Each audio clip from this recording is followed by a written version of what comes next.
Good morning to all. நான் உங்கள் botany sir பேசுகிறேன். ஸோ ஃபஸ்ட்டு சாப்டர் என்ன அப்படின்னா லிவிங் வேர்ல்டு. இந்த டயக்ராம் பார்த்து ஏதாவது தெரியுதா? எல்லோரும் புக்கு வாங்கிடுங்க.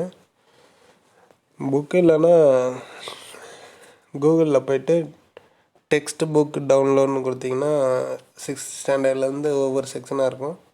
அது 11th ஸ்டாண்டர்டு போய்ட்டு உங்களுக்கு என்னென்ன புக்கு தேவையோ அதெல்லாம் டவுன்லோட் பண்ணிக்கங்க, சரியா? ஸோ இப்போ இதில் ஏதாவது உங்களுக்கு தெரியுதா? From unicellular to multi cellular எல்லாத்தையும் நம்ம என்னென்னு சொல்லுவோம்னா biodiversity. All living organism from micro organism to macro organism. அப்போ ஆல் லிவிங் ஆர்கானிசம் எல்லாமே சிங்கிள் செல்லேருந்து மல்டி செல்லுலர் வரைக்கும் இருக்கக்கூடிய எல்லாத்தையும் நம்ம என்ன சொல்லணும்னா டைவர்சிட்டி, பயோடைவர்சிட்டி. ஸோ அது என்னது லிவிங் வேர்ல்டு, அதை பற்றி தான் பார்க்க போகிறோம். எல்லாத்துக்கும் பேசிக் எது அப்படின்னா டிஎன்ஏ தான், ஜெனடிக் மெட்டீரியல் அப்படிங்கிறதுக்காக தான் டிஎன்ஏ டயக்ராம் லாஸ்ட்டாக கொடுத்துருக்காங்க.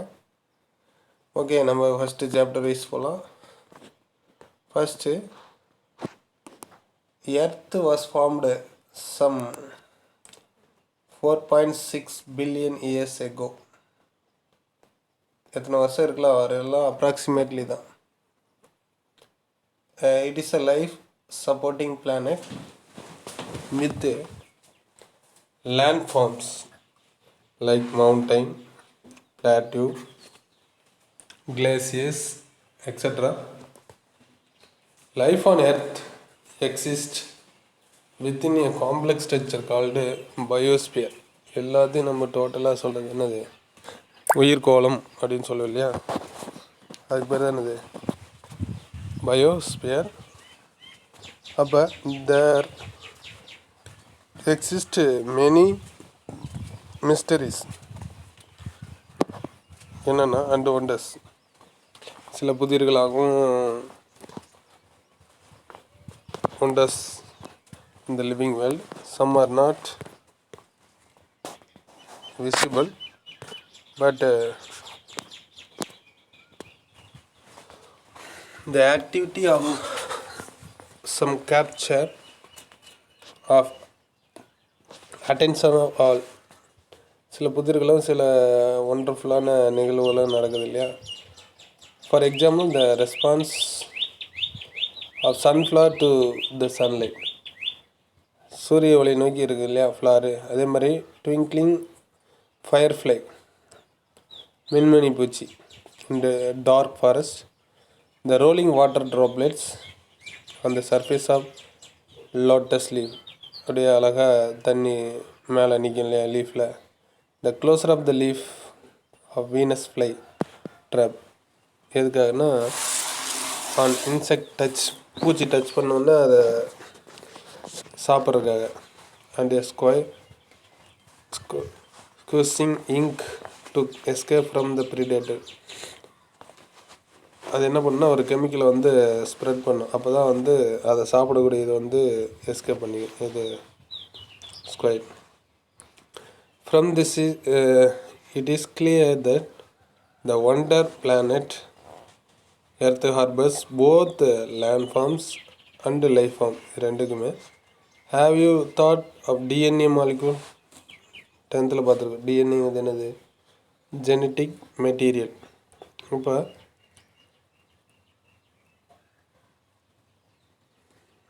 it is essential for the regulation of life and is made up of carbon, hydrogen, oxygen, nitrogen and phosphorus. இதெல்லாமே பாடி பில்டர்ஸாக இருக்கும். ஏன்னா இதில் எல்லாம் டிஎன்ஏவில் கண்டெய்னிங் எது இருக்குது, கார்பன் இருக்குது, hydrogen, oxygen, nitrogen and phosphorus. Thus non-living and living things exist together to make our planet unique. According to a survey made by Mora et al. 2011, the number of estimated species on Earth எவ்வளோ இருக்கலாம் அப்படிங்கிறாங்க, 8.7 million. The living world includes microbes, plants, animals and human beings which possesses unique and distinct characteristic features attribute the of living organism என்னென்ன activities அப்படின்னு பார்த்தா growth, அடுத்து nutrition, movement, metabolism, reproduction, respiration, irritability உறுத்துறத்தன்மை அப்படின்னு சொல்லல, அது மாதிரி excretion, இதெல்லாம். ஃபஸ்ட்டு நம்ம பார்க்குறது growth. growth is intrinsic அப்படின்னா உள்ள property of all living organism through which they can increase cells both in number and mass. Unicellular and multicellular organism grow by cell division. In plants, growth is indefinite. ஒரு வரைமுறை இல்லாமல் வளர்ந்துக்கிட்டே போயிட்டு இருக்கு இல்லையா, and occurs throughout their life.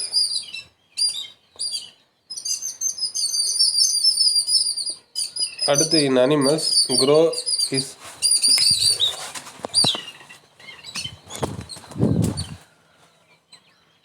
எப்படி இருக்கும், definite and occurs for some period. ஏன்னா அனிமல்ஸுக்கு ஒரு குறிப்பிட்ட ஒரு வரையறை தான் இருக்குது. பட் பிளான்ஸுக்கெல்லாம் அப்படி இல்லை, ஒரு இவ்வளோ தான் வளரும் அப்படின்னு சொல்ல முடியாது. So indefinite growth. அடுத்து growth is non living object is eccentric. எக்ஸென்ட்ரிக்னா எக்ஸ்னா வெளியில், mountain, builders and sand mount grow by simple aggregation of materials on the surface. இதெல்லாம் என்னென்னா அந்த காற்று அடிக்கும் போது அதில் டஸ்ட் பார்ட்டிகள்லாம் சேர்ந்து அப்படியே உருவாகிறது. இது வளர்ச்சி பெருசாக இருக்காது, பட் என்னன்னா கொஞ்சம் growth இருக்கும். Living cells grow by the addition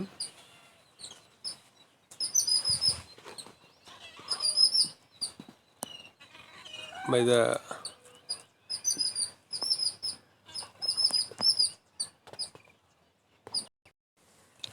living cells grow by the addition of new protoplasm within the cell. protoplasm என்ன ஆகுது, டெவலப்மெண்ட் அதிகமாக இருக்குது. அதாவது அப்போ தான் வளர்ச்சி அதிகமாகும். Therefore growth in living things எப்படி இருக்கும், இன்சென்ட்ரிக். அதாவது உள் சார்ந்தது, உடல் சார்ந்ததுன்னு சொல்கிறேன் இல்லையா, அதுதான் அகம் புறம்னு சொல்ல இல்லையா. அகம்னா என்ன, உள்ள, புறம்னா என்னது, வெளிப்பக்கம். In unicellular organisms like bacteria and amoeba, growth occurs by cell division, and such cell division also leads to the growth there the population. அப்போ அமீபா இதெல்லாம் கண்ணுக்கு தெரியாது, என்னன்னா 1 2ன்னு அப்படி என்ன ஆகுது, டிவிஷன் ஆகி மல்டிப்ளிகேஷன் ஆகிக்குது. அடுத்து hence growth and reproduction are mutually inclusive events. Next, cellular structure. All living organisms made up of cells which may be prokaryote or eukaryote. Prona primitive, carrion nucleus. அதாவது unicellular lack membrane bound nucleus and organelle சைக் இதெல்லாம் இருக்காது. Mitochondria, endoplasmic reticulum, Golgi bodies and so on. Example bacteria, blue green algae. In eukaryotic a definite nucleus and membrane bound organelles are present. Eukaryotic may be unicellular or multicellular. யூனிசெல்லருக்கு amoeba, மல்டிசெல்லருக்கு விடாகோனியம் algae. அதுக்கடுத்து reproduction. Reproduction is one of the fundamental characteristic features of living organism. It is tendency of a living organism to perpetuate its own species. தன்னைத்தானே என்னது பெருக்கிக்கிறதுக்காக, ஏன்னா தன்னோட இனம் பெருக்கணும் அப்படிங்கிறதுக்காக ரீப்ரொடக்ஷன். தேர் ஆர் 2 types, என்னென்னா asexual and sexual. Asexual reproduction refers to the production of progeny processing fusion more or less similar to those of parents. இது மாதிரியே சிமிலராக இருக்கும் parents.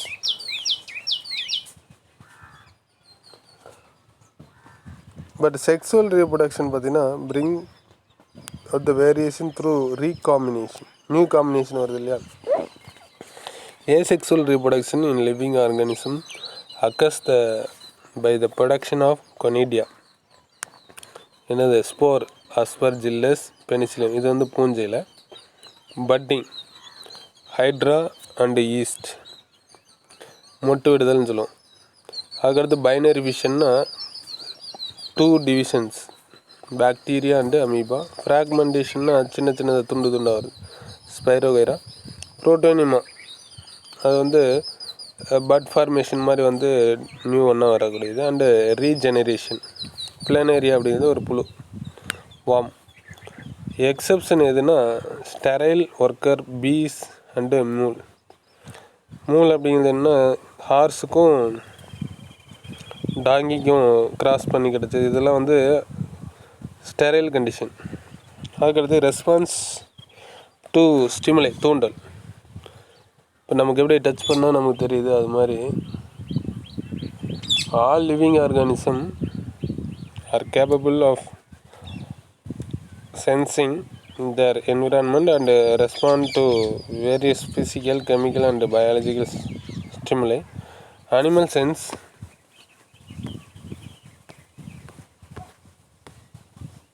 their surroundings by sense organs. This is called consciousness. Plants also respond to the stimuli. தொட்டாசு நீங்களாம் touch பண்ணால் இதாகுது இல்லையா, அதுக்கு the bending of the plants towards the sunlight நோக்கி போகிறது. The closure of leaves in touch me not plant. தொட்டாசு நீங்கள் to touch. Some examples for response to stimuli in plants. This type of response is called irritability, உறுத்துறத்தன்மைன்னு சொல்லுவாங்க. அதுக்கடுத்து homeostasis ஒரு கொஞ்சம் important question. இது என்னென்னா தன்னோட பாடியை ஸ்ட்ரக்சரை என்விரான்மெண்ட்டுக்கு தகுந்த மாதிரி மாற்றிக்கிறது. அதுக்கு பேர் தான் என்னது, homeostasis. Property of self regulation and tendency to maintain a steady state within an external environment which is liable to change is called homeostasis. It is essential for the living organism to maintain internal condition to survive in the environment. Next, metabolism.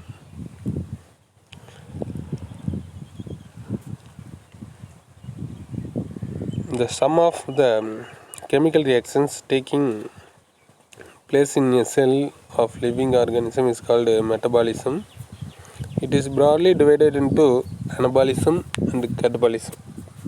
ரெண்டு இருக்குது, build up இன்னொன்று வந்து breakup.